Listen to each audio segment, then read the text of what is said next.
David and Romano enter the penultimate round with a minuscule gap in the points. James managed to bounce back from his poor result at Silverstone by claiming victory at Mid-Ohio. This may bode well for him as Road Atlanta shares many characteristics with the Midwestern track. Can he give himself a bigger buffer going into the finale, or will Giovanni make him sweat? We'll find out soon as we get ready to watch round 9 of the PRL GT4 Clubsport series. And you'll see it all live here on the Global SimRacing Channel. Hi, I'm Joe Peak, and with me in the booth is Jeff McConey. Behind the scenes is our director, Sean Crackers Ambrose, and he's using cameras provided by Dougie Beard. Road Atlanta is a track that has seen all sorts of racing over its years. Slowly building its reputation as a fantastic American road course, today it shines as a driver and fan favorite here in the States. Let's find out more about the facility with our GSRC track guide.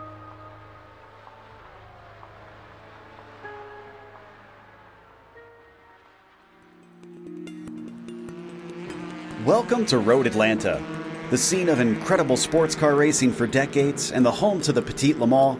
This is a track that has proven itself to be worthy of attention on a world stage. With it being situated only an hour northeast of Atlanta, Georgia, the circuit is in a prime location. But despite its flagship race, in contrast to the real Le Mans, the full course is a measly 2.5 miles long. The club layouts also clock in at just under 2 miles. Packed within this small lap length is a series of technical and challenging corners, some of which can be race-ending even when small mistakes are made. Turn 1 is a fast sweeper which compresses the car into the track, but the high speeds mean that when you go off, you typically go off in a big way. Turn 3 is notorious for its curved entry into a blind apex. Too far inside and you face a cut course penalty. Too far outside and you're likely to spin out. Then there's the unassuming Turn 5. The wide curbing lures you into getting greedy, but the close walls on either side gobble up cars and spit them out as a crumpled heap. With all the tricky fast turns, that's not to say that there aren't passing opportunities. The main one comes at the chicane at the bottom of the backstretch. The huge downhill drop into the turn makes outbraking yourself quite easy though, so be careful.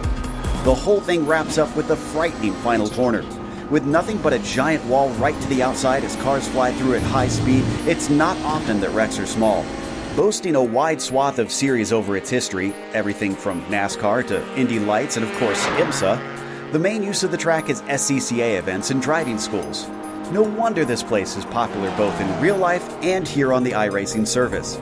Fans will no doubt get to enjoy many more years of action at this incredible track.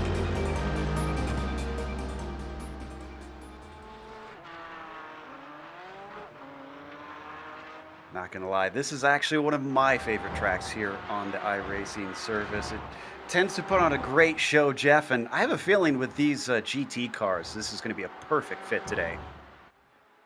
It absolutely is. It's a very interesting course, very difficult course, though. We've seen a couple cars spinning out already here. 12 turns in this racetrack, 2.54 miles, 45 minutes for these guys to get it done. But you have to be very careful here. A mistake in minute 1 is just as bad as a mistake at minute 45. You don't want to make a mistake here, and there's plenty of opportunities to get overtaken or even just completely miss a turn, and then you're sailing through the grass. And there's walls that are very close in many of the spots around this track, even with the high speeds they have around here. But as always, today's race is brought to you by SIMSA. Simulation Motorsports Affinity provides many consulting services, from completely customizing simulators to managing teams, individual drivers, and complete events.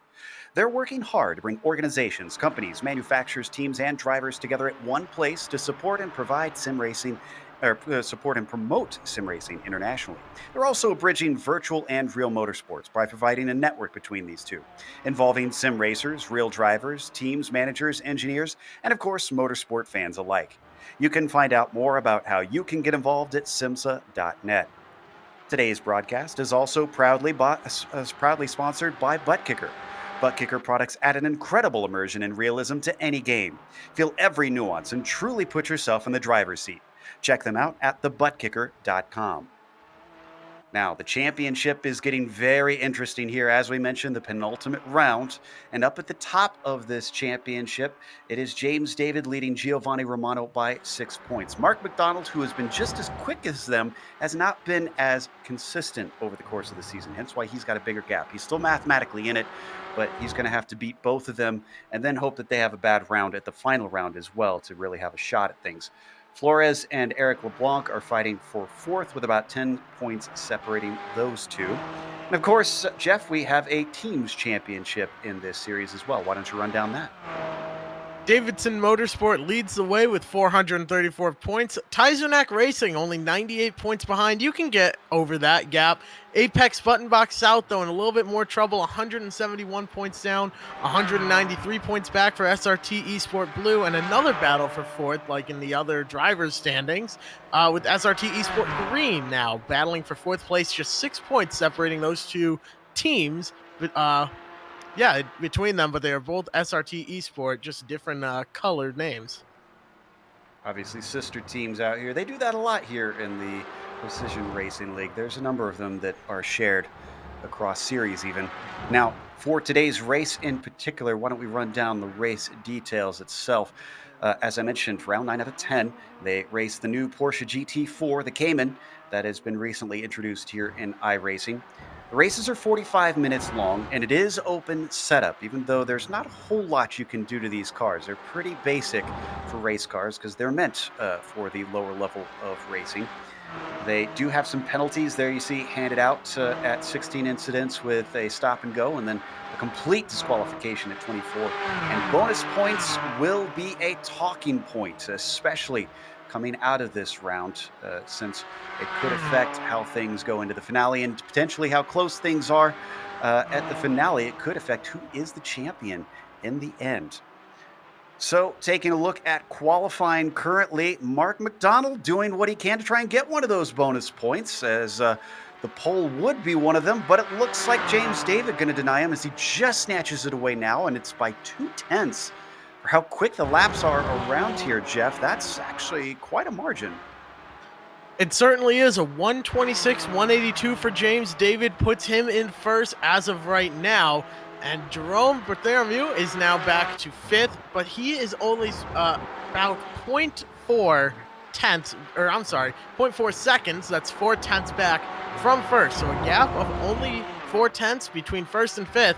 Actually, between first and sixth, I should say now, as Eric Luke puts down a fantastic lap. Very close field up at the front.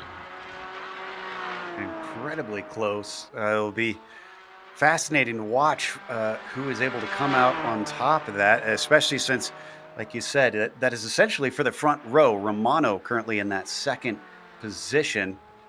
And Eric Luke, as we watch him come around, let's see if he can improve out of the final corner. Yes, he does by 3/10. That's going to put him on the front row and actually very close to James David, about 6 or 7 100ths to our pole position driver. David's actually coming out of the final corner right now as we watch Simkovic. He'll be right behind him. Let's see what the 89 has. 25.9, an improvement. Now it's 3/10 between first and second place. David has been flying these last few laps. He's the first driver to break the 126 mark, and he does it by a full tenth, a 125.917, like you mentioned. Absolutely phenomenal, and he is still driving the tires off that thing, making time around this racetrack. That is something to keep your eye on. He is very, very quick here. Up to second for Romano once again, but not nearly close enough to first. It was a 26.2 for the 99 car. Let's see who else is coming through. Looks like Luke's on the backstretch as we watch Oliveira, the Canadian, down and across, not able to improve that time by. He'll stay in 12th position. This is Flores as well that we're seeing. He can improve on a 26.8, and he does. So that'll jump him up just a little bit. Eric Luke, though, I think he's slow right now as he's setting up for a quick lap. Came up over the hill and did not look quite up to speed. Yes, indeed. That was about 3/10 slower that time through for him. Most drivers here are now under 127, but there's still a few guys, Marco Oliveira, Christopher Richards, Kenny Rodriguez, that are looking for more speed, trying to get their times under 127, but absolutely phenomenal once again by James David, who's still flying around the track, passing other cars. Definitely something to keep an eye on today because these are still fairly fresh tires here. They just go out and run for the entire 15 minutes here, of which there's about 4 minutes left, give or take 10 seconds. So these drivers now, very, very quick. And when we see the pit stops during this race, keep an eye on James David because he's showing he's fast on newer tires. Ooh, both Romano and Duval had non-laps that time. They must have had off tracks that discounted it. So we watch Oliveira once again, still down there in 12th. I'm curious how important track position will be today, Jeff, because there is a good opportunity to pass with that backstretch and the breaking down of the chicane, but I always kind of describe this place as a track of two halves because the rest of it, it's so fast. There's not much besides that one spot for passing, it seems.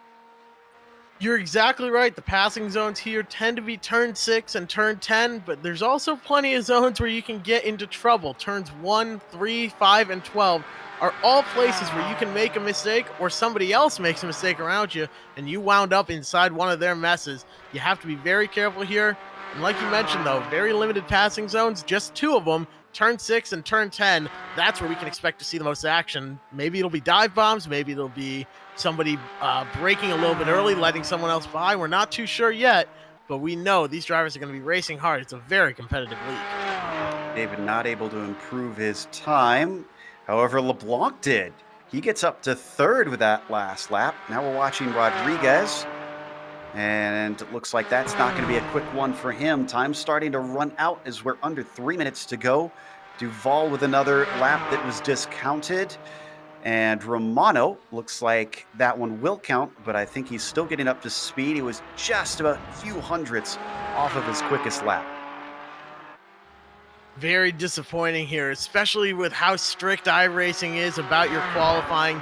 If you drift off the track on corner exit just a tiny bit, if over half that car is off the track, your lap time is invalidated. And I know I've had plenty of times discounted. When you're driving out there, it's just beyond frustrating when you get that perfect lap and everything's working and you go a little bit off track and you push the car a little bit too much there.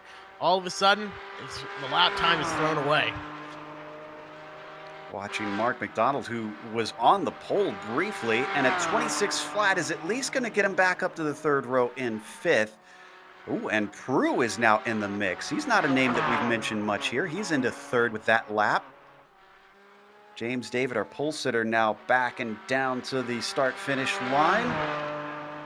It's going to be a 26.3. That's still a ways off of his fastest. He'll get one last try. In fact, he might be one of our last drivers to finish their qualifying, or could be one of the first done. It depends on when he gets to that checkered flag. Rodriguez does find time, but he's only up to 13th. Not his greatest day today. Romano, 2nd in points, but down in 6th right now, has really got to hustle. Gets himself up to 5th, but that's only a mild improvement for what he needs in terms of results today.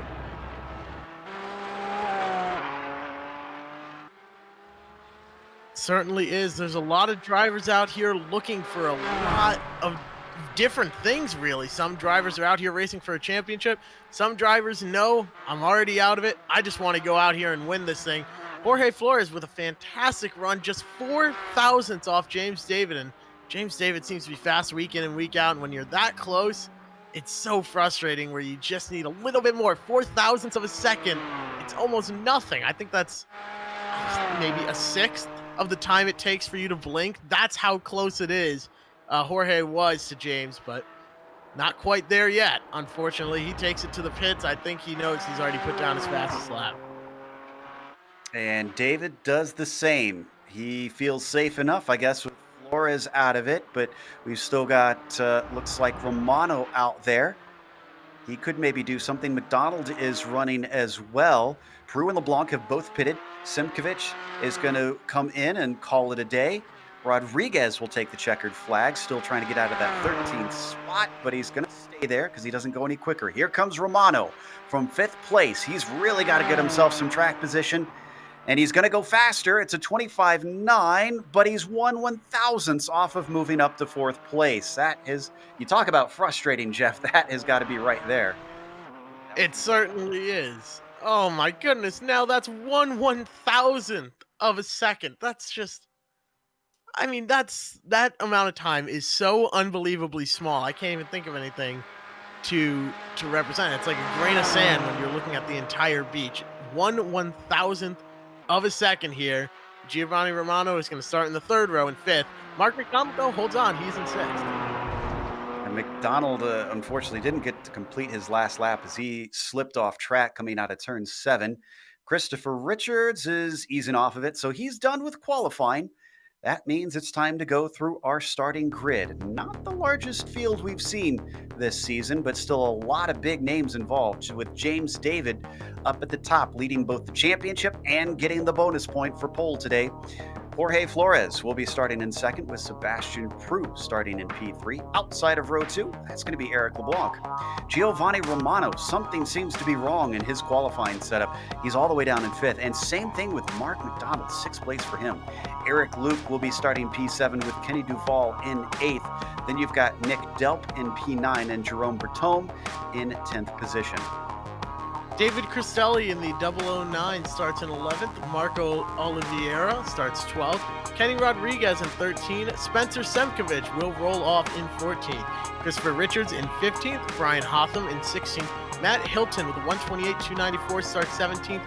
Glenn Bowen starts 18th. And rounding out the field, he didn't put down a time in qualifying, is Danny Duchesne. He's slated to take the grid in 19th. Let's see if he takes the grid.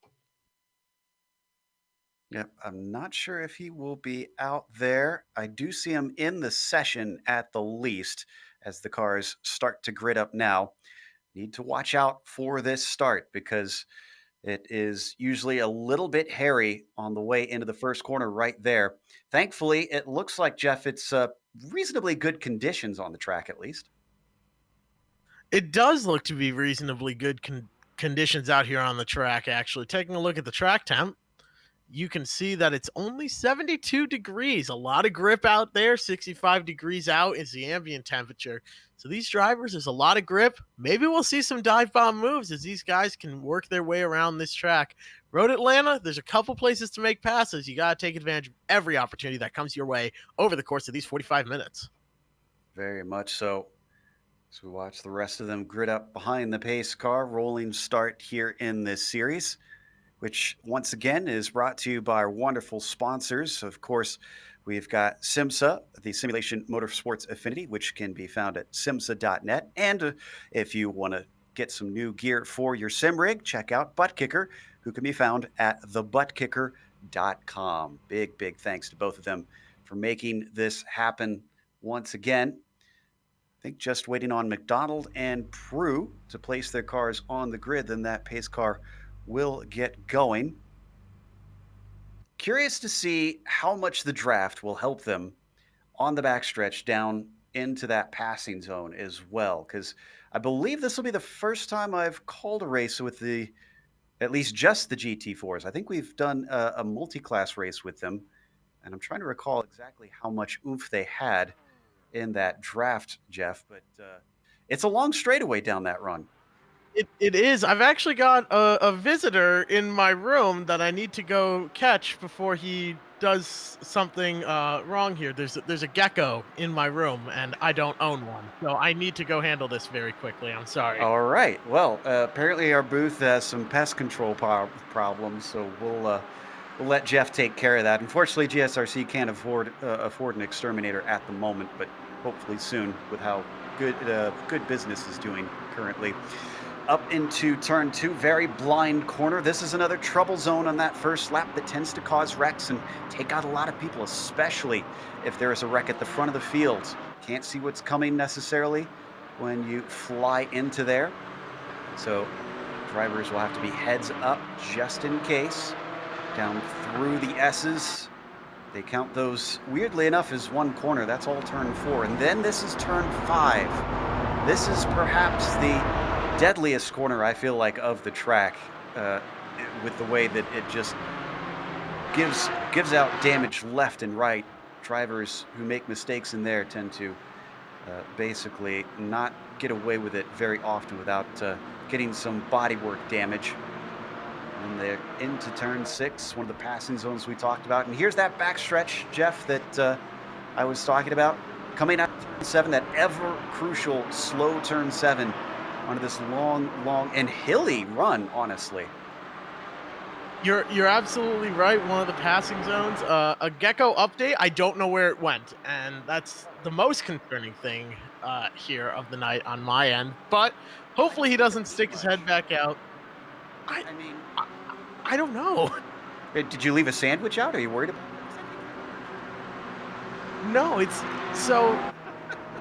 For those that don't know, I'm down here in Florida at the moment, and I had to send my computer to a repair shop. And then I got home, and I took the computer back out of the box, and there was a gecko on it, and I couldn't capture it, and it ran off. And this was 6 hours ago, and I just saw it darting across my floor, and I don't know where it went. That is bizarre.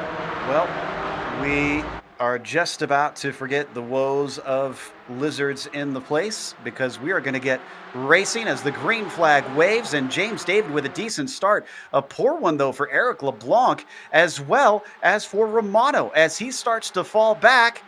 It looks like we're going to have a bit of too wide coming into turn 1. Let's see who's going to be able to stay safe through here. So far, so good for the field.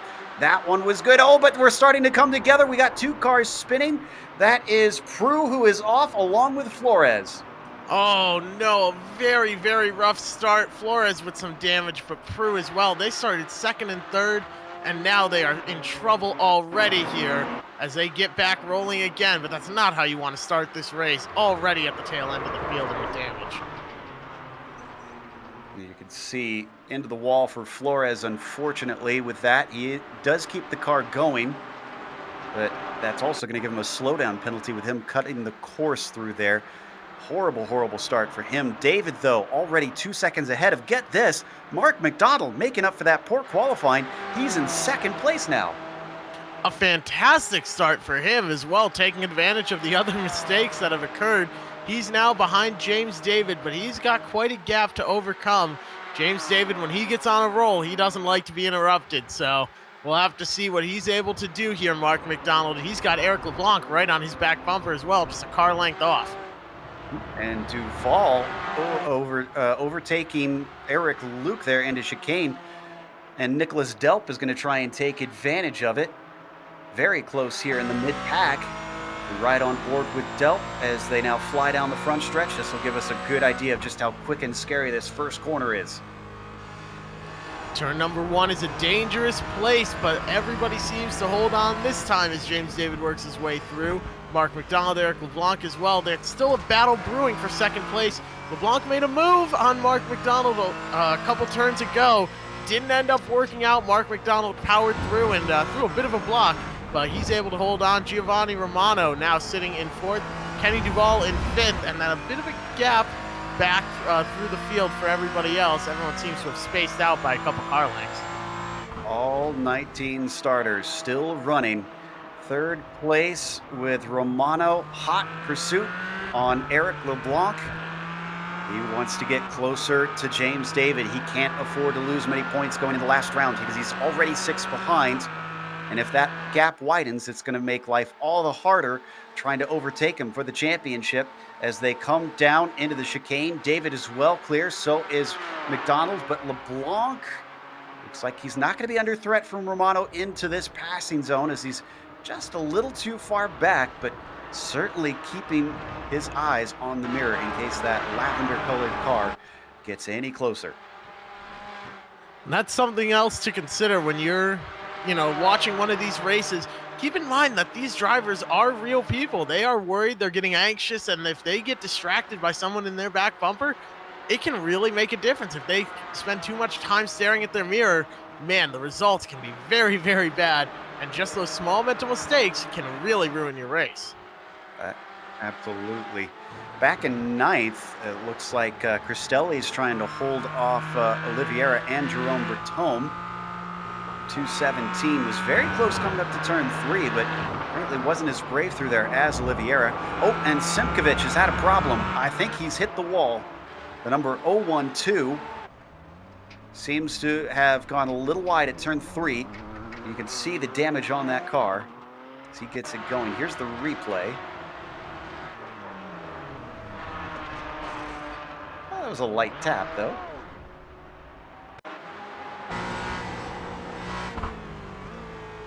Boy, this is a tough corner. Yeah, oh, he was just a little wide there.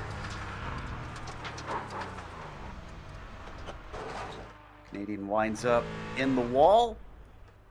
Gets it going once again, but the nose not looking that good on that Porsche. Back up at the front. David still holding it about 3 seconds over second place Mark McDonald. 89 truly clear of the field right now. Still a long race left, and we have seen tires come into play as a talking point throughout it. In some of the fast corners, I wonder if drivers will need to be concerned about that.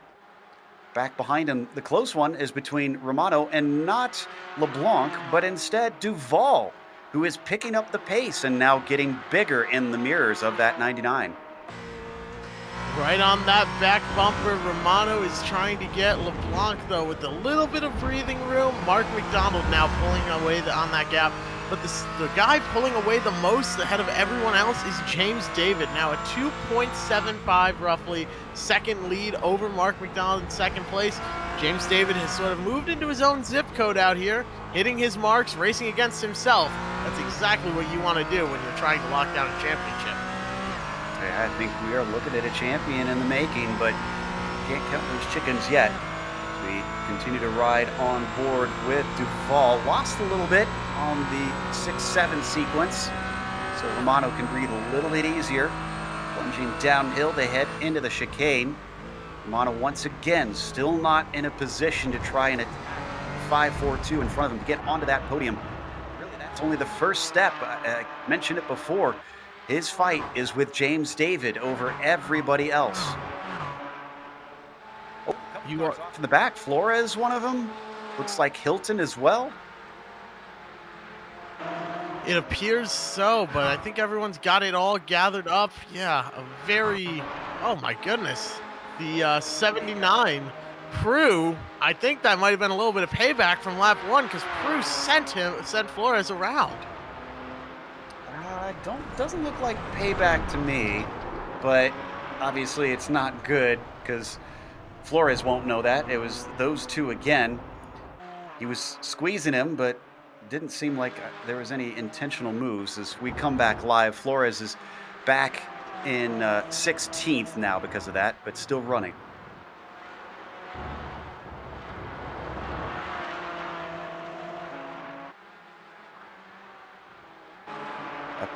Seventh place, Nicholas Delp ahead of Cristelli currently, along with Oliveira giving chase. Delp and Oliveira have gone up a couple positions. Delp a few himself from 9th to 7th currently. Looks like a good run for Cristelli. Not good enough though, he's going to stay back behind him.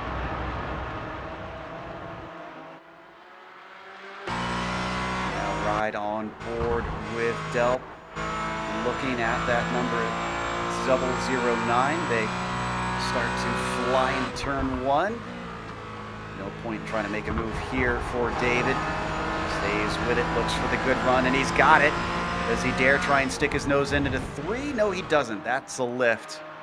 But they're starting to stack up. It's not just Olivier behind them. Jerome Bertome joins the fray. Jerome now looking to make something happen. He's been sitting back in 10th place. Everybody, though, needs to take advantage of the opportunities that are coming to them. We mentioned earlier, only 2 passing zones at this track. Now we're about 12 and a half minutes in. These drivers are starting to get comfortable in their cars. They're understanding what they are and are not able to do and where they are and are not strong. We might see some more passes coming up here now that everyone's sort of settling into their groove, and we're almost a third of the way through this race already. Back onto the backstretch once again. Delp looked very good out of turn 7. That's going to hold Cristelli at bay. Thought maybe Oliveira would have something here. He looked decent. but the car is not good in a straight line apparently. Wonder if he's got a little wing cranked into it.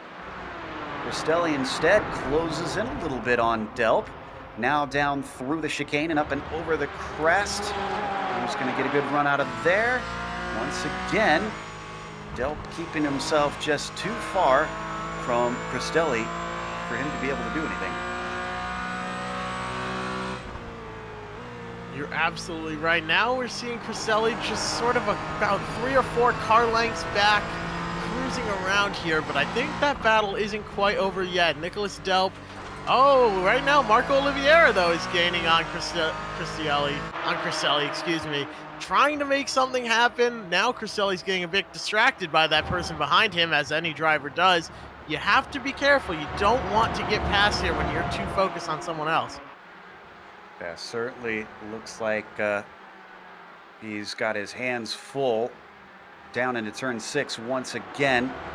Bertome closing in. He could also be making Oliveira nervous here. Look at, wow, he was very close to the rear of that car through turn 7. We're going to pick up speed once again, already over 100 miles an hour, up and over the first hump of the backstretch as it drifts back and forth.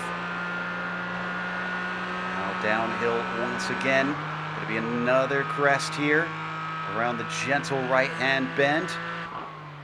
Castelli manages to stay ahead. A bit of gridlock amongst these 4 drivers. No one really able to do anything, it seems.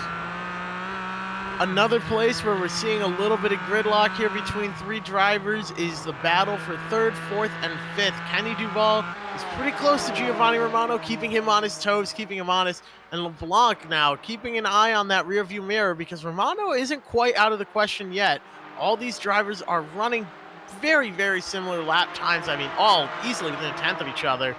Actually, LeBlanc and Duval ran within about 13 thousandths of a second of each other, and they're running 3rd and 5th. So very, very close driving up here, but you have to keep in mind, just because you're fast enough to catch someone doesn't mean you're fast enough to pass them. We see that on ovals a lot, but it carries over to road racing as well. You can catch somebody's back bumper but not find a way around them. And so you have to be careful here. We might see that with Kenny Duval. He's running very good lap times and gaining a little bit on Giovanni Romano. Indeed, this is very similar to that battle we were watching before, with the cars just kind of running in a line for now. We haven't hit pit stops yet either. I almost wonder if any of them are maybe using this time to save a little bit of fuel, Jeff. That is certainly a possibility. Some drivers are in this for the long haul. They know that strategy makes all the difference in the world. So save some fuel now. You don't need to really do anything too crazy here quite yet. We're just a third of the way through this race. It might be in somebody's best interest to just relax a little bit, take a deep breath, and ride around behind someone, even though that can be a bit frustrating at times when you're just stuck behind a car ahead of you that's a little bit slower. Apologies for losing picture for just a moment. We'll be back with that soon, but you'll continue to hear us call the action. I'm still watching Romano ahead of Duval and Luke as that got very close down to turn 1. But once again, Kenny finding himself not able to stay within the wake of that car ahead. Romano very strong through these swift corners, so that car seems to like the fast twisty bits. Wonder how he'll do down the straight as we return to picture. And Eric Luke, you can see the teammate to Kenny Duval. It's 2 against 1 here. But I don't know if the power of 2 here, the dynamic duo, is going to be able to make a run on Giovanni Romano. Giovanni's been very strong this race so far. He's lost a little bit of ground to LeBlanc. He's now about a little over a second back. But Duval and Luke are gaining on Romano just the tiniest of bits, about a tenth that last lap, give or take. But Duval, it goes a little bit wide on corner exit. Like you said, that car might be suffering from a little bit of understeer from what I'm seeing. Very tight on corner exits, and he's been riding the curbs on the exits of some of these turns. Seems like the Porsche can handle it decently well, at least in most places. There are some curbs that tend to cause problems in most cars. That turn 1 curb, certainly one of them typically. A little bit faster off the corner as we ride on board with Luke. Oh, and he's going to take a little bit of a look on his teammates. but unfortunately, he's going to think twice about it, so he'll stay down in sixth position. I think that might have been a teammate giving a little bit of a, hey, I'm here, and I think I'm a little bit quicker to his buddy there. But right now, Luke is a couple car lengths back. And that's a whole other conversation to have is how do you race your teammates if the guy ahead of you is a little bit slower? Maybe you ask them nicely, hey, can I go? Maybe I can get us another position, make some ground up on Giovanni Romano, who's now a second and a half ahead. But that guy in front, Kenny Duvall, might say, no, I'm sorry. I got to hold this position. I need a top 5. Yeah, I'm sure Kenny's thinking all sorts of excuses in his head. It's the draft. It's the draft that's making him faster. Right. Watch Romano come down, and Romano is stretching away. So with that battle going away, behind them, Nick Delp is being closed in upon by Cristelli, and actually this is the closest he's been down to the break into the chicane, even though he gets within a car length. That black and white 009, just not able to do anything with it. Wonder if we're going to see some risky moves start to happen as drivers get frustrated being stuck back there. All right, he hasn't made that move yet, but I think it's coming up shortly here. We are 19 minutes into the event. These drivers are now reaching the point where we're halfway through. They're thinking about pit stops, and they want one position more on a pit stop. Makes all the difference in the world. You can have a really good or a really bad stop at times, and you want every single position you possibly can. So, yeah, if we see David Cristelli get a run here on Nicholas Delp, I think he's going to take advantage of it, even if there's a little bit of risk involved. It's time to start moving now and thinking about the end of the race, even though we're only about halfway through. Speaking of the end of the race, I did some quick looking at how the points would be handed out if they finished as they are. Before bonus points, this would be another 7-point swing for James David.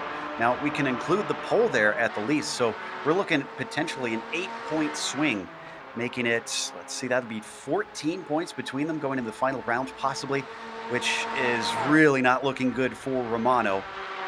James David, though, absolutely loving this, especially considering his gap has gone up to about 3.5 seconds, and down into the chicane again. Delp under threat, but Cristelli, at what point does he really start to take a dive and try to make something happen? I think we're going to see it sooner rather than later. Time is always ticking every single lap. You're one lap closer to the end, and you only get so many opportunities here to take advantage of the things that come your way. If a bone gets thrown at you, you might as well take it, even if you have to make a little bit of an aggressive move to do so. Keep an eye on this battle. Cristelli might be reaching the end of his rope and making a bit of a bolder move than we've seen earlier. Just an update, don't need to replay, but for Flores has had an even worse day now. He wrecked it in turn 5, hit the wall again. Continue to watch this fight on screen between Cristelli and Delp, but just ahead of them, Duvall and Luke have not separated, so we're kind of keeping touch on that just in case that starts to erupt. I think it's a little farther apart than what we see on screen right now. On the backstretch once again. And not only is it Cristelli in this fight here, as we go off of his car, there you see Marco.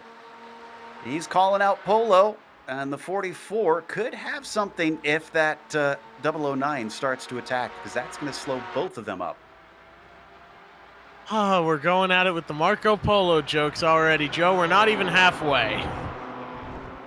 You spent 3 hours with me earlier this weekend on a call. You know that the puns are coming. I know. And we only have 45 minutes this time instead of 3 hours, so you got to get them all in, don't you? Always. Well, always. Oh, my goodness. The battle now for third, starting to close up a tiny bit, but Giovanni Romano now falling back a little bit more. He was gaining on Eric, but now we're getting a look back. Some passes are being made. I think that was just an attempt that we were seeing from Cristelli. And unfortunately, he was a little bit caught off guard because that was Flores getting some damage repaired from that last incident. And he exited the pits right in the middle of this fight. So maybe the 009 got spooked a little, unfortunately. As they come down into turn 6 once again. A lot of banking in that corner. Not so much here as the track crests over turn 7. Ooh, and here we go. Marco Oliveira now catching up. That 44 has got a good shot. Cristelli is going to get a little slipstream himself, and that might be his saving grace. Will that be enough, though?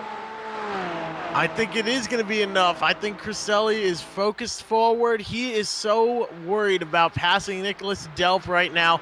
I don't think he's even worried about Marco Oliveira behind him. He's got his sights focused on that 58 machine. He wants to get around. I think he's going to get it, but that could open the door for Marco Oliveira as well to make a move and make something happen. But I think we're going to see the 009 get around the 58 before anything else here. He seems the most likely from everything we've been watching. All the other battles kind of separated, but this one stayed so tight together. And on top of it, Cristelli's been getting mighty close. Like right here, up into turn 3, riding that tailpipe. Still, it's so tough on this portion of the track to overtake. Back down through the hill. Maybe a mistake off at turn 5 could open something up, and indeed he's much quicker into the corner, but off of it, that's the important bit, and I think he lost a little of that ground. He did. Nicholas Delp checked up a little bit earlier, got on the brakes way earlier than David Cristelli did. That allowed him to fly on turn exit and carry more speed down that mini straightaway. And I think that's what is the saving grace for Nicholas Delp. He's racing very smart here. He knows where the passing zones are. He knows where he could get past and where he's not going to get past. Check up a little bit earlier and get a great run off the corner. It's serving him well, and he's maintaining this lead he's got of a couple car lengths, keeping the 009 from getting around him. A little bit of a look this time from Marco as he poked his nose out running down the hill. Back behind them again, if you're just joining us, that fourth car in line is Flores, and that's not for position. He is a lap down. One of 3 that are a lap down already. Simkovic and Bowen are the other 2. Incredibly, actually, all 19 drivers are still running, and we're just about halfway through this race. For a track that I said can punish mistakes dearly, it seems like attrition has not been a factor. You're absolutely right. Unfortunately, Flores is one of those drivers that is 1 lap down. He's back in 17th, and yeah, mistakes definitely hurt him. Started in 2nd, now all the way back to 17th. But Sebastian Prue started in 3rd, fell back to 10th, or fell back further in the field. Now worked his way back up to 10th, so a good rebound run so far. His last lap of 126.486. James David's last lap was a 126.481.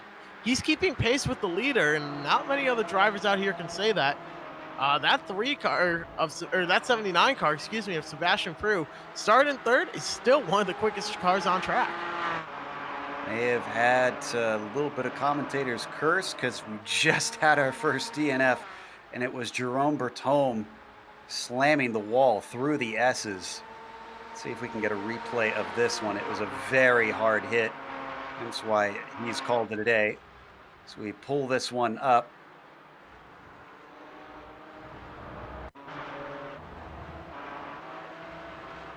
This is Bertome heading up into turn 3, so it should happen just after this here. Car is going to get a little loose. You're going to see the rear end come around.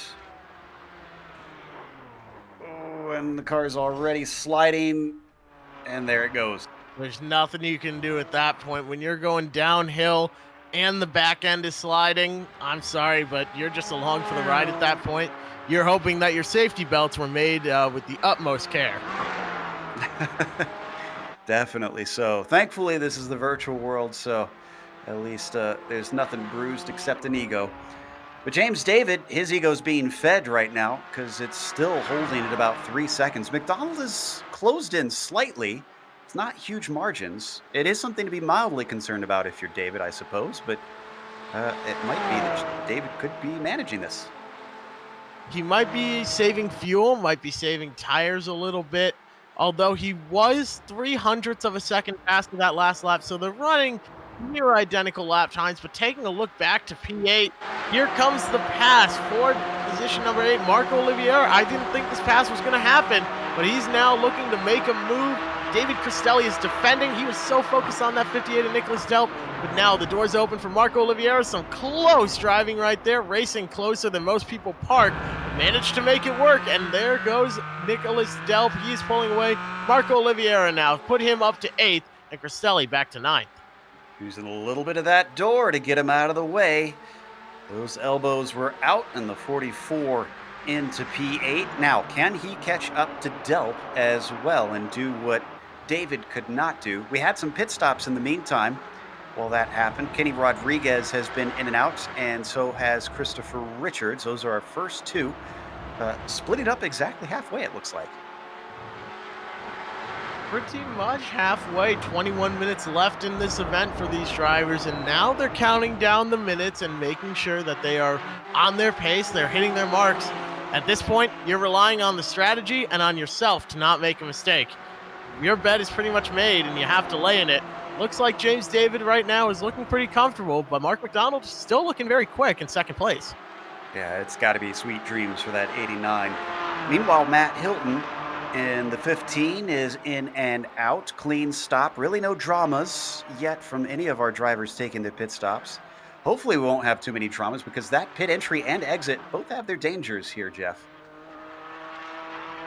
Absolutely. They are very, very difficult to get down sometimes, but everything makes it Oh, work. sorry, Duval.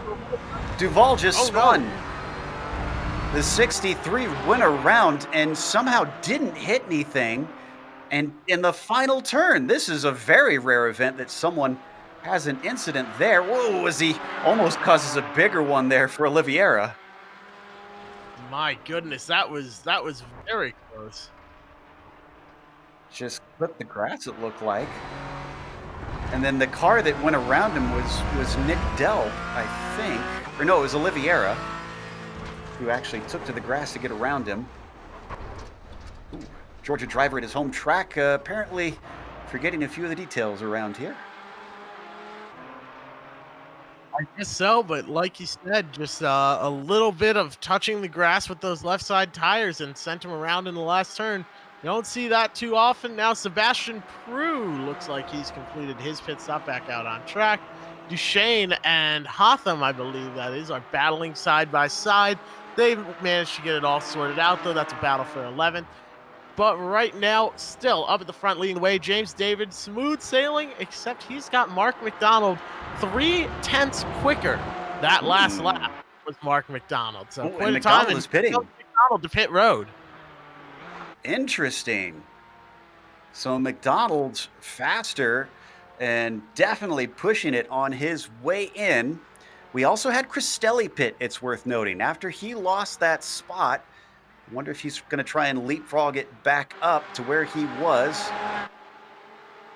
Cristelli, actually right now, that's Duchesne that he's getting ready to go by. This is for position, but Duchesne has yet to stop. So how hard does he fight it? Is he aware that they're on different strategies here? He's not going to fight it hard. He's going to let him through. I'm taking a look back at Mark McDonald's pit entry. He hit the line past the cone at about 52 miles an hour.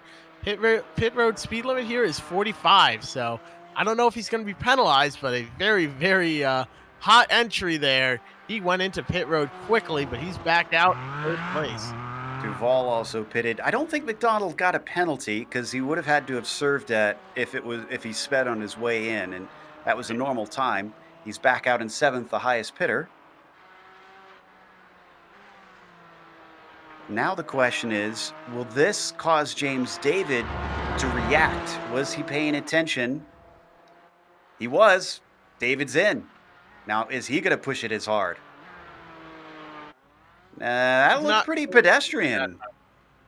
Yeah, that was a slower entry to pit road. I don't think it'll throw away the 3 seconds he had over Mark McDonald when they were out racing on track. We'll see, though, as they make their makes his stop here, what the result will be. He's just cruising down pit road right now and hits his box perfectly. LeBlanc, his teammate, joins him. Romano, his rival, also in, not able to gain much ground in that fight. Where's McDonald? McDonald's actually coming down the front stretch right now. David is exiting. This actually might be relatively close. David's getting up to speed, and no, he is safe as McDonald re-inherits second. And he actually lost a little bit of time, it looks like, as the gap rights itself. It just about comes even, 2.7. Well, that was right now. Let's take a look at the comparison between the two. But James David manages to come out with a little bit of an advantage over when he went in. So that's exactly what James David needed to do. We commented that it looked a little bit slow on pit entry, but he still managed to come out on top. That's just putting him one step closer. Marco Oliveira did manage to get back out ahead of Cristelli, despite Cristelli trying to pit earlier and see if he could sneak that one back. But Cristelli is ahead of Nick Delp. Remember, we were watching them battle earlier. So that is a good sign for him. Still have 18 of our 19 runners going onto the backstretch now. Oliveira trying to see if he could shake Cristelli, but David is not letting go. No, I don't think we're going to see anyone move over for anybody else here for the rest of this race. There's not too much time left in the event. You have to take advantage of every opportunity and not give up any ground. So as they work their way through the chicane yet again, Cristelli, we've seen him be very strong on the brakes into that portion, gain a lot of time. It seems to be the corner exits that are his Achilles heel. 15 minutes, a third of the race left to go, and he's trying to crack into the top 6. Looking very close there. Now Mark McDonald still just a few seconds behind James David.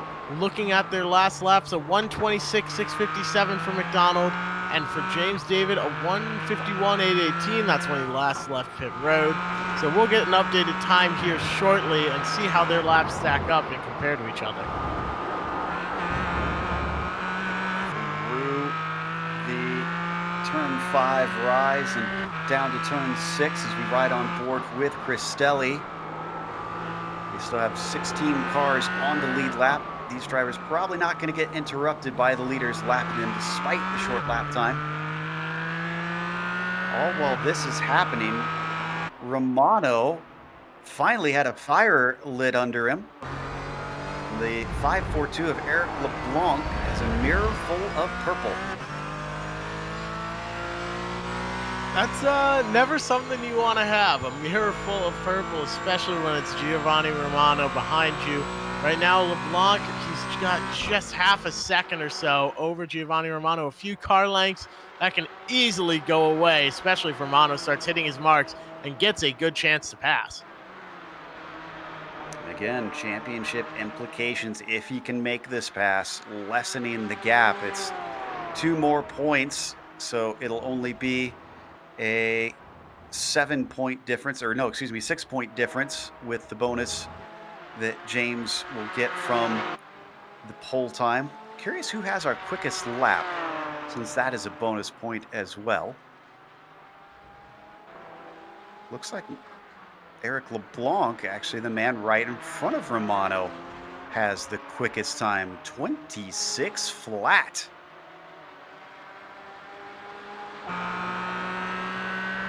Quite an impressive time. Actually, I was looking at practice times. I was going to say, looks like James David actually ran a 1:25.685, but that was outdated information, unfortunately. He actually just turned his fastest lap, though, a 1:26.066 here for James David that last time around.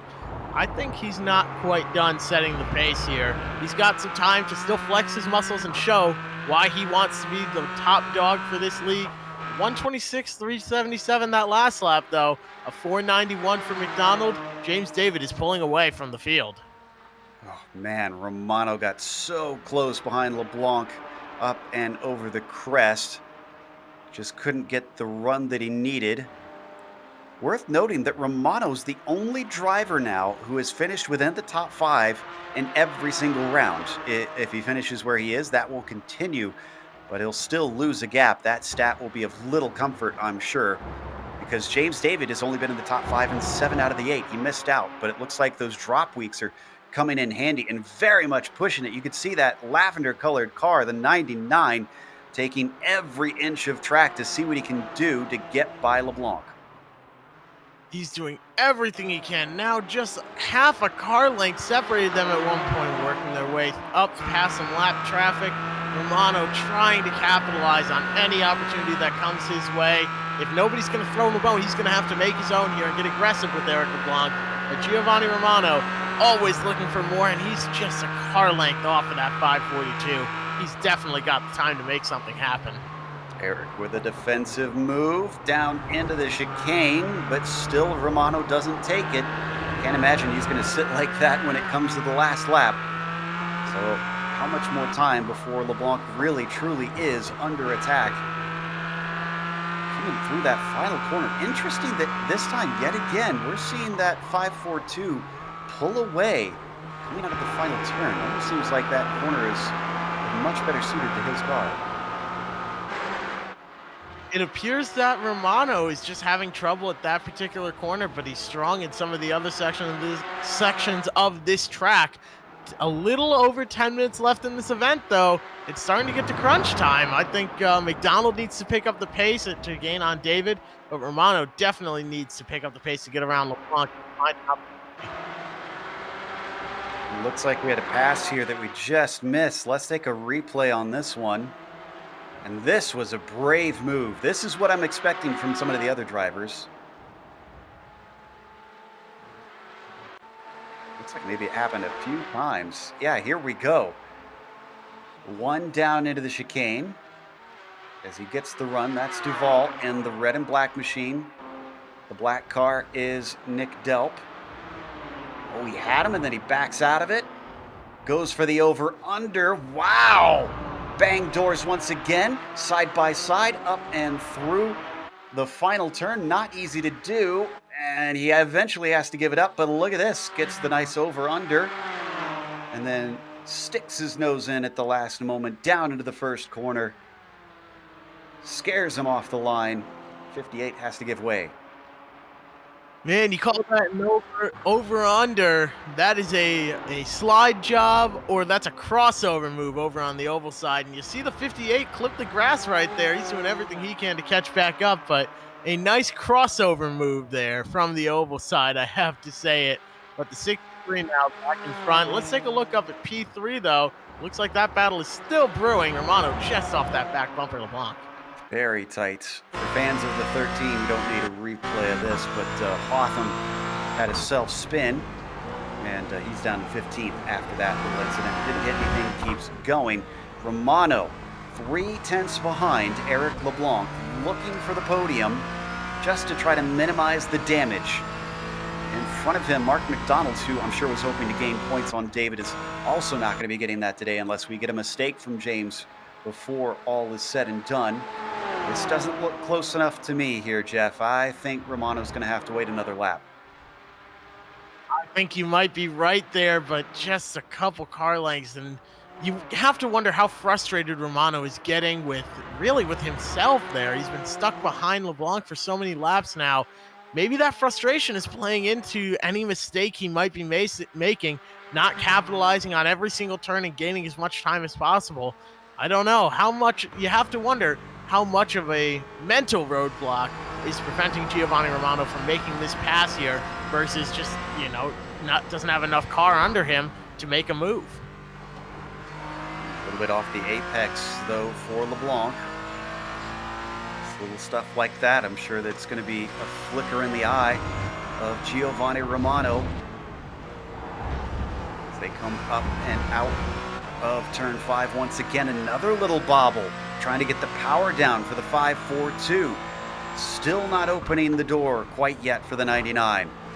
Through turn 6, can he back up the corner and get the run onto the back stretch? Here we go. That one looked decent. Looked like LeBlanc got a better run off the corner, and he's going to carry more speed down the straightaway, and that's another opportunity for Romano missed on being able to get around LeBlanc. That's the closest battle out here on track. James David still pulling away from Mark McDonald here with just a couple minutes left. James David has got to be feeling great. Yeah, the slipstream brought him back in a little bit, but Giovanni, unfortunately, the Canadian driver, does not seem to have what he needs for the 542. As they cross the line, going to be about 6 laps to go, I believe. It's like 5 more left for these drivers. Oh, we had a big incident with Sebastian Prue. Another turn 5 victim.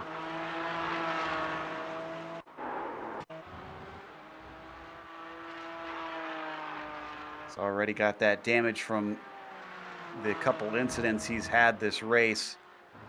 You're going to see him come up onto the curb here on the corner exit. Ooh, a little too much bounce. Oh, James David just had the back end step out on him a little bit, but he manages to hold on to it. Very great move right there to be able to hold on to the car and not panic when you feel the back end slide and hold on to it. Driver that's also moved up quite a bit, Marco Oliveira. He's 12 seconds back from 5th place, but he started in 12th and is now all the way up to 6th. David Cristelli as well, 11th to 7th. That's a great run for these drivers to work their way up through the field and capitalize on any advantage that comes on any situation that comes their way where they can come out on top. But still trying to capitalize on the situation at hand, Giovanni Romano still stuck just a car length back, trying to make a move. He's looks like he might have something here, but he doesn't have quite enough, unfortunately. I thought he'd have a run going, but it didn't end up working out for him. Yeah, he actually caused LeBlanc, excuse me, to go defensive down into the chicane. So I think Eric is feeling it a little bit. And he's been getting closer and closer in more different sections of the track. Giovanni's in the groove now. But you said it before, and it still rings true, no matter how much faster he can go. It's one thing to catch a driver, it's another to pass him. It's a skill you gotta have, and he might have it here as he gets the run off at turn 5. Will we get another defensive move from LeBlanc? Not quite. Comes back to the racing line into turn 6. Here they come to the backstretch once again. They're all clear. They get a little bit of no lap traffic actually up in front of them. That's McDonald's up the way. Ooh, this is very close. Less than a car length between them now, Jeff. Less than a car length. Here comes Romano. Will he make the move? He does. He sticks his nose in. Now they are side by side. LeBlanc has to yield to the inside. The right side has the advantage here. Giovanni Romano now pulling a little bit of distance. He gets himself clear with a late brake job, and now he's fully clear. Giovanni Romano moves up to 3rd. LeBlanc is now in 4th, and Romano pulling away by 3 or 4 car lengths. Oh, man, I think we're going to be thinking a lot about a coulda, woulda, shoulda right there. And now he's pulling so many car lengths over LeBlanc. How much could he have possibly gained on McDonald earlier? Perseverance finally paying off for the 99. But our leader, well, his perseverance seems to have been practice and talent, because 3 seconds still ahead of Mark McDonald currently. He does have lap traffic in front of him. That's Brian Hotham. The 89 hopefully should be able to deal with it, because most of the traffic has been pretty cooperative with the field so far. Everyone seems to have been very polite in moving over out of the way. But that Shipyard number 13 seems to be, it's a very good looking car for one thing, but it seems like he's been having a bit of a rough afternoon so far. He's back there in 16th. Didn't really ever have the car dialed in.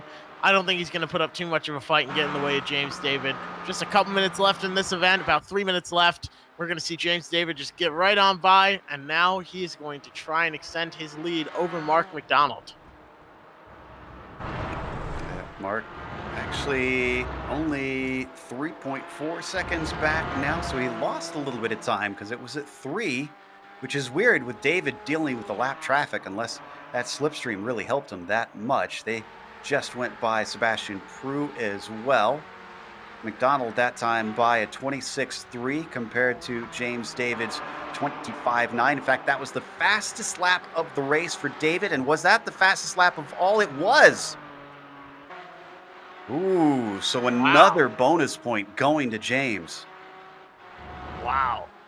Lap 30 to finally break the 126 mark. That's pretty phenomenal. Well, what's interesting is McDonald had it a couple laps ago. Lap 27, he hit 25.997. He was the first one to break that barrier, but it was then snatched away once again. My goodness. And now Mark McDonald about 3.4 seconds back. He lost some time there to James David. Actually, about 2 or 3 tenths he lost.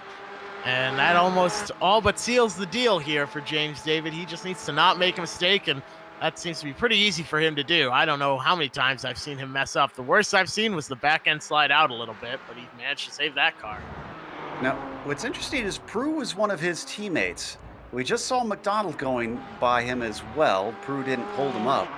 But could David have been using him to try and get that fast lap? Could the teamwork actually be that intense here? McDonald, let's see what he can do this time by. Because that slipstream could have helped him, and it was not enough. No, he was well off the pace through. Lost about 3/10 to James David, who ran a 1:26.4. I thought that was going to be a very poor lap. But right now, the white flag is coming. But Mark McDonald, a 1:26.753 that last time by. His day is all but guaranteed to end up in second place. The white flag has already been thrown even as the 89 crossed with less than a minute to go. And he's heading up towards turn 6 currently, just a few more cars ahead of him to put a lap down. Flores and Duchesne in front of him. We asked whether or not he could get himself a comfortable buffer after today was over. He's giving us an emphatic yes. James David may have kept that gap back to Mark McDonald about even for much of the race, but he really didn't need to win it by a whole lot. He only needed to cross the line first before everybody else, and with just 2 more corners left to go, the number 89 is going to take victory number 5 here today at Road Atlanta. James David heads into the final round with a nice cushion. He will come home the winner here. Mark McDonald in second, Giovanni Romano in third. A fantastic race all around, though, but James David was perfect, all but untouchable here today. I don't know if he even broke a sweat out there. Top 3 in the points, finished top 3 in the race today. LeBlanc with a nice 4th. Eric Luke fell back to 5th, a distant 5th. This is almost 12 seconds behind the next car up. Cristelli and Liviera are still fighting to the line, but looks like Marco will come out on top out of those 2. He'll take 6th place. Everything behind that is pretty much all spread out, with the last driver on the lead lap being Danny Duchesne. We'll let them trickle in as we take a quick break here on the Global SimRacing Channel. We'll come back with the unofficial results as well as driver interviews. Stick around, because on screen you'll see all the upcoming races here on GSRC.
Welcome back to Road Atlanta, the penultimate round in the GT4 Clubsport series for the Precision Racing League was won by James David, increasing him up to 5, meaning he can't be caught from here on out.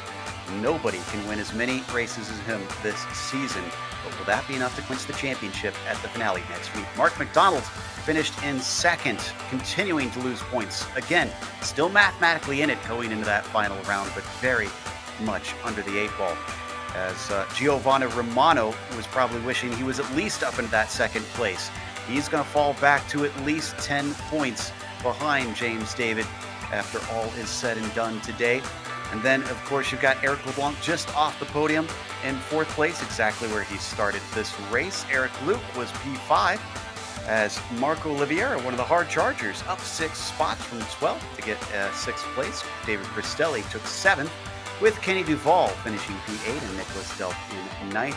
Kenny Rodriguez wound up in 10th. In 11th was the machine of Matt Hilton, the number 15 machine, finishes 11th. Christopher Richards finished 12th.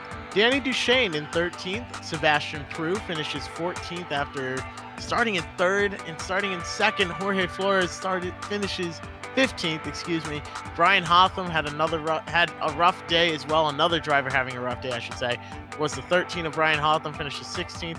Glenn Bowen finishes 17th. Spencer Semkovich finishes 18th. 17 laps down, had a very rough day.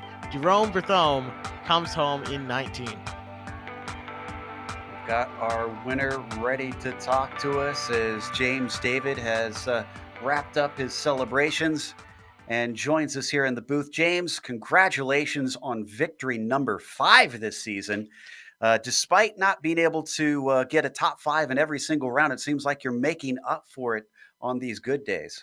Thank you very much, Joe. That was finally a race that I managed to win. I don't know what happened at the start. I know that there was, I think, incident or something like this. I was lucky with that to have a gap right from the start. So yeah, it's great to have finally a race with a 4 or 5 second gap. Absolutely. And speaking of that gap, even though you had it held down at about 3 seconds for much of the race, did you notice that Mark McDonald had pitted before you? And did that concern you at all? Because we've seen some pit stop games happen in this series before.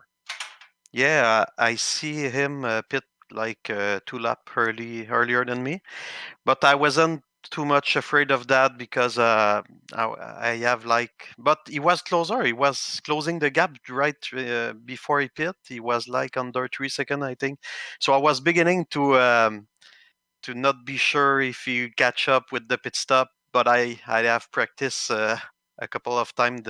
This entry is something at Road Atlanta. It's one of the most difficult. So I had practiced a couple of times the pit entry. So I was pretty confident with that, and with the gap, 3 or 4 second gap all race long.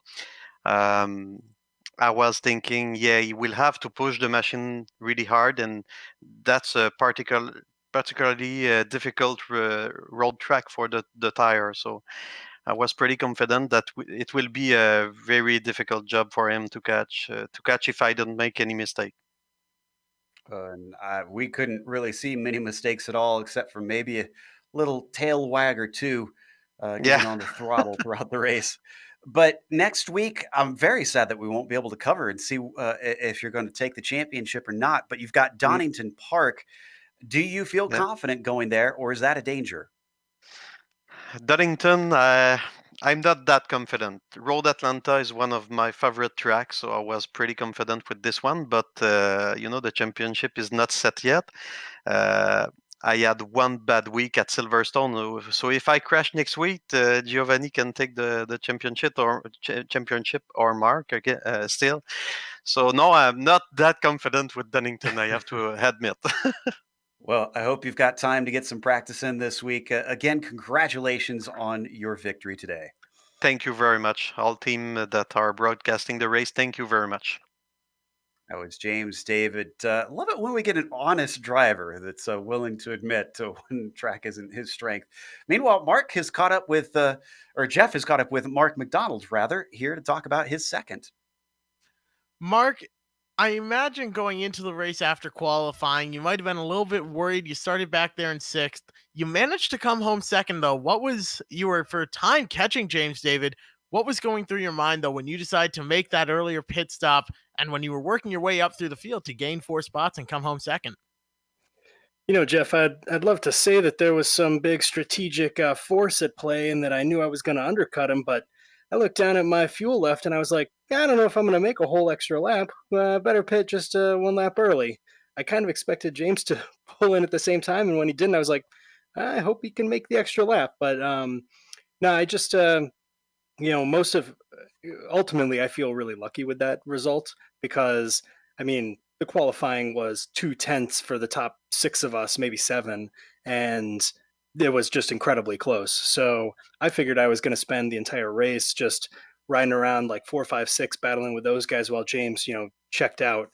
I got to say, I feel really terrible for George and for Seb that crashed in that turn three, that really tricky turn three as we were going in. Like, I feel terrible for them, colliding there. I feel great for everyone that had the heads up driving to check up and just be like, okay, let them figure that out while we don't crash into each other, because everybody around me let up. I hope they did further back too, but it was a really good first lap, and then really hairy kind of race trying to not crash but stay quick. And on this track, that's very very challenging. So my hats off to James. He did a pretty flawless race, and anytime that I gained back like a tenth or two, I'd lose a tenth or two, and ultimately very frustrating because we're all pushing as hard as we can. But great performance from him, and I was disappointed to see Giovanni got onto the podium. I was hoping I'd gain a few more points on him, but he must have squeaked by Eric at some point there as well. I have to watch the replay. Yeah, that was a very close battle for third, and we're going to catch up with him in a couple minutes and get that side of the story. But how are you feeling for next week? And do you have anyone you want to thank for that run here tonight? A real special thank you to whoever is monitoring the pit lane speed on the entry to the pit lane. I absolutely blew through that, probably like 10 miles an hour too fast, and they didn't give me a black flag. So someone was asleep on the job. Big thanks to that person. For next week, Donington, I'm super excited. For the last race, we'll see how it goes. That's one of my more favorite tracks. I kind of opposite of James. I kind of hate this track. And that track I tend to do pretty okay at. So I'm looking forward to it. And ultimately, I want to thank everyone, Simsa and the rest of the PRL gang, and you guys for broadcasting as well. It's been a real blast running this season, and we'll see if it. I don't know what I'm running next season, but this has been just a real blast. And thanks very much for everyone watching. Well, thank you for being a part of this league. You've done a fantastic job so far. One more week, though, like you said, and congratulations on that run here tonight and a great second place finish. Thanks. Cheers, guys. Take care. That was Mark McDonald, second place finisher. And up next, we've got third place finisher Giovanni Romano with us, who had a long fight in this race to try and get into that third spot. Giovanni, it seemed like Eric was really making life frustrating for you. Oh yeah, for sure. It was an excellent battle we had there. So close on pace, and I really had to fight tooth and nail to get just any kind of edge on him. And the only way I could get by him was to get close enough in the slipstream down the backstretch and to get alongside him. But yeah, great fight. It looked pretty fair and entertaining from our end, but I have to admit, I imagine this is something of a mental blow going into the last round, knowing you've lost more points up to James. Can you do it come Donington? He seems to say that it's not his strongest track. Does that give you any sort of hope? I don't even currently own Donington, so I think that shows how much experience I have with the track.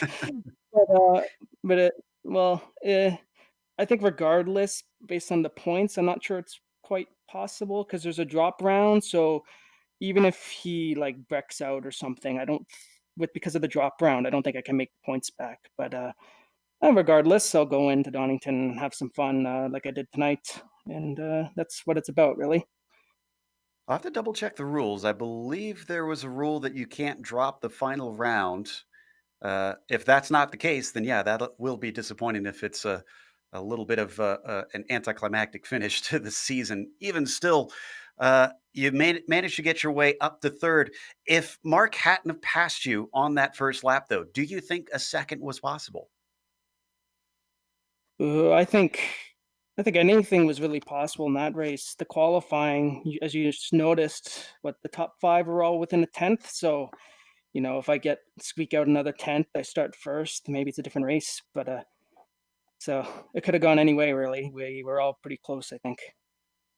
It certainly looked like it. Well, congratulations on a podium and best of luck when we head over to England next week. Yes, thanks, guys, and thanks for the broadcast, and thanks to PRL for running this, and thank you, Eric, for a really fun race. That was third place finisher Giovanni Romano in the number 99, which brings us to the end of our broadcast here today with some thank yous of our own. First off, starting with our sponsors, of course, ButtKicker. If you want to check out what kind of sim gear they can get for you for your rig, you can find them at thebuttkicker.com. Also, SIMSA, the Simulation Motorsports Affinity group, can be found at simsa.net if you want to see how you can get involved in the worldwide community of sim racing. Also, thanks to the companies that provide the software and the hardware for our broadcast listed here on your screen. Additional thanks to June Lalonde, who provides our wonderful music. See the screen for how to get hold of more of her great work. Also, Also, thanks to the team today, Jeff, Sean, and Dougie. If you'd like to find out more about GSRC, including upcoming races, you can find it at globalsimracingchannel.com. Also, check out our social media on Twitter at GSR Channel, our Facebook at Global Sim Racing Channel, and our Instagram at GSRC_Graham. If you'd like to support us, check out our merchandise store at gsrc.storenv.com. We've got a link in the description below. And while you're down there, make sure and subscribe to our channel. Very easy to do so by clicking the big red button that says subscribe. Though we won't be covering the finale, sadly, we will be back next season. So tune in next season, another same time, and Tuesday in June. That'll be 9 p.m. Eastern. We have upcoming races for other series listed on the screen, so check those out and mark them down on your calendar. But until next time, race clean, race hard. We'll see you on the track.